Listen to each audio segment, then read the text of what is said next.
Sahabat Indonesia Nusantara Raya, ini adalah Candi Cinta. Bukan ya, Candi Sumur Gantung. Nah, kenapa kemudian disebut Candi Cinta? Ya, ada kaitannya ya. Dibuatnya Candi Sumur Gantung ini dengan sebuah kisah cinta di era Majapahit gitu ya.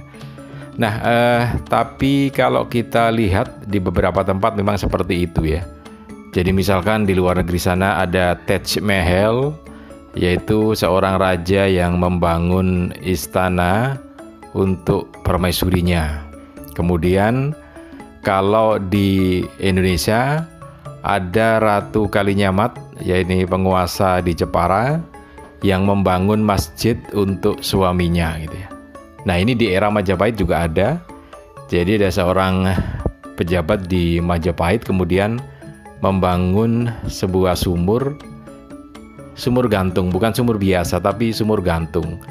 Artinya memang ada keunikan tersendiri, ada kendala tersendiri untuk mewujudkan persembahan bagi orang yang dicintai gitu ya. Seperti Candi Prambanan juga yang dibangun untuk persembahan pada orang yang akan dinikahi gitu ya. Nah, itu sebagian contoh-contoh yang ada di dunia tentang persembahan dalam bentuk klasik ya. Kalau candi-candi ini kan artinya cinta masa Jawa kuno gitu ya. Nah, oke, nanti akan saya cerita lebih lanjut lagi tentang Candi Sumur Gantung ini. Tapi subscribe terlebih dahulu ya. Jadi Anda yang baru bergabung silakan subscribe terlebih dahulu. Kemudian share video ini ke teman-teman Anda. Dan jangan lupa juga tekan like-nya. Oke. Jadi ini memang Candi Sumur Gantung teman-teman.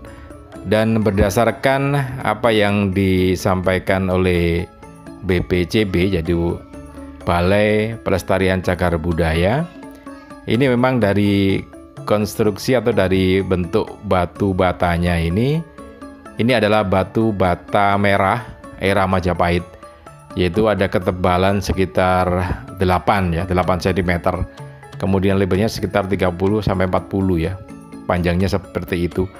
Jadi bentuknya memang tebal-tebal dan lebar-lebar. Ini bentuk dari ciri khas batu bata merah di zaman Majapahit. Meskipun ada juga di beberapa candi yang itu terbuat dari andesit ya.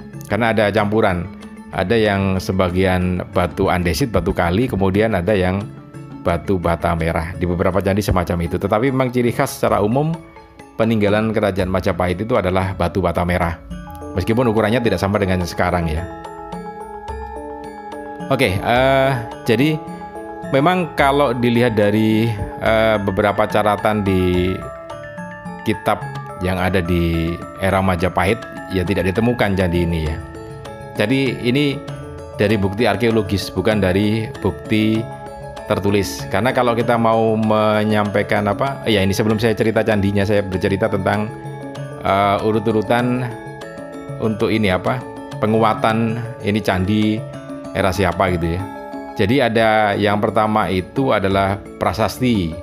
Jadi kalau ada prasasti itu enak, karena prasasti itu yang paling utama. Itu kan tulisan di batu gitu ya, sehingga itu menunjukkan ini di era zamannya siapa. Karena prasasti biasanya ada eranya, kemudian juga ada siapa yang bikin gitu ya. Nah, itu yang utama, prasasti. Kemudian setelah prasasti ini backup yang berikutnya untuk kekuatan dari sumbernya adalah kitab. Jadi misalkan kalau di era Majapahit itu ada kitab Negara Kertagama atau Desa Warnana, kemudian ada Pararaton gitu ya. Nah, itu yang kedua. Nah, yang berikutnya yang ketiga adalah kidung.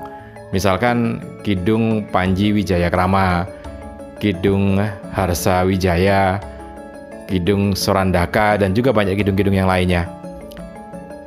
Babat juga itu bagian dari kitab gitu ya. Nah, itu beberapa catatan. Oke, sekarang kita masuk ke ini ke candinya sendiri.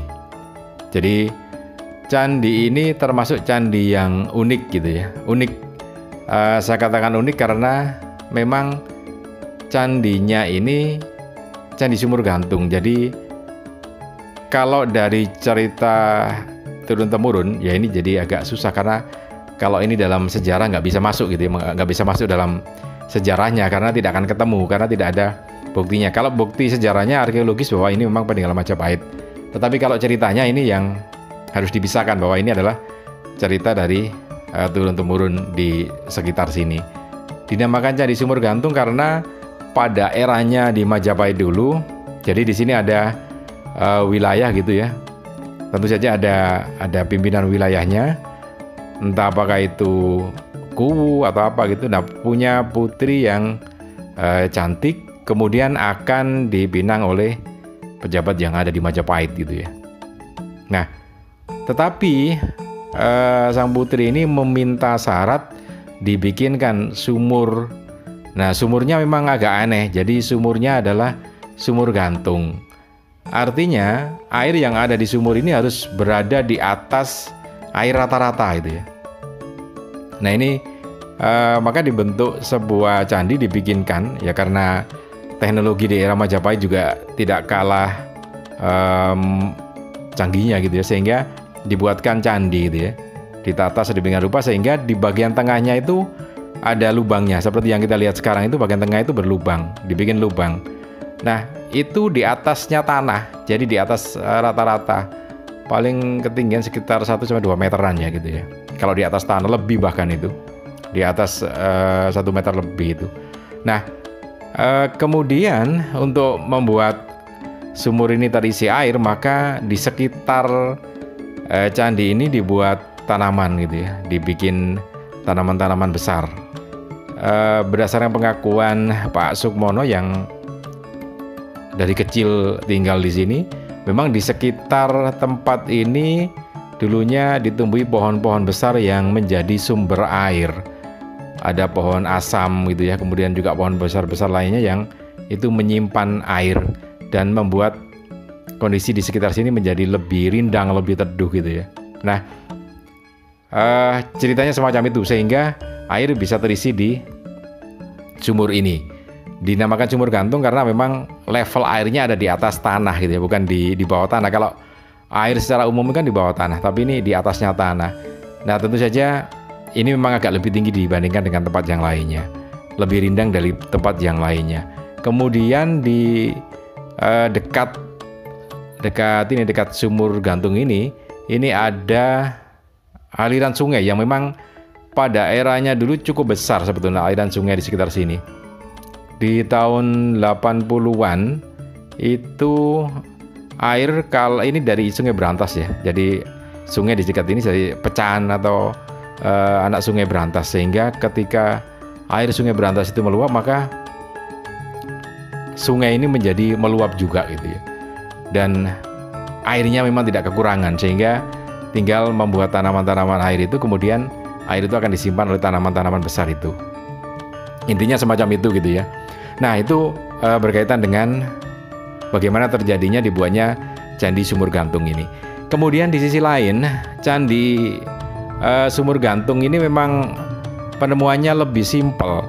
Kalau situs-situs yang lainnya itu kan biasanya ketemu satu bukti situs yang kecil, bagian dari situs itu yang kecil kemudian digali ya, dieskavasi istilahnya.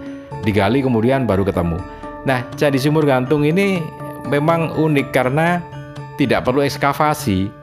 Jadi bentuknya ya sudah seperti itu, sudah kelihatan di atas tanah gitu ya. Tidak perlu biaya tinggi untuk mengeskavasinya, hanya dibiarkan begitu saja sudah kelihatan gitu ya. Beda dengan beberapa tempat yang lainnya itu yang harus menggali tanah, kemudian tanahnya harus dikeluarkan sehingga kelihatan bentuk asalnya. Tetapi kalau yang ini memang agak berbeda, jadi lebih unik.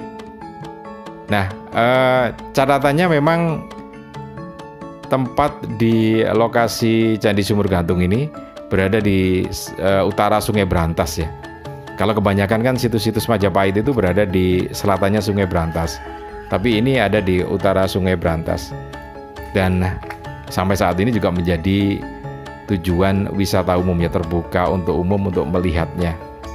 Kemudian memang bentuknya seperti itu, jadi seperti gundukan batu bata merah, kemudian dibiarkan teronggok begitu saja dan boleh dilihat siapa saja. Dan menarik lagi karena ini tepat di tengah-tengah pemukiman.